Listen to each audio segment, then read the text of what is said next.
আসসালামাইকুম। এখন বৃষ্টিতে বের হয়েছি। এই যে বাড়ির সামনের দিকে অনেক বৃষ্টি পড়তেছে। তো কয়েকদিন আগের থেকে তো বৃষ্টিটা আছে না। বৃষ্টি, প্রচুর বৃষ্টি, বিশাল বৃষ্টির কারণে এখন ভালোই লাগতেছে, অনেক ঠান্ডা।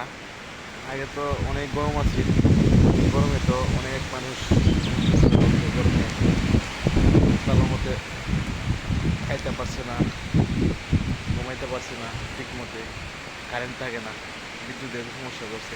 এখন দুদিন ধরে তো ভালো বৃষ্টির কারণে তো অনেক মানুষের অনেক একটু আরামে আছে, শান্তিতে আছে। প্রচুর বৃষ্টির কারণে বৃষ্টিটা অনেক বাড়তি হয়ে গেছে। বৃষ্টির কারণে তো করতে পারতেছি না। এই যে বৃষ্টির মাধ্যমে ছাতা নিয়ে গেছি, এই যে বেশি বৃষ্টি পড়তেছে এখন, শরীরেও তো পড়ে গেছে গা। বৃষ্টি বৃষ্টি এমন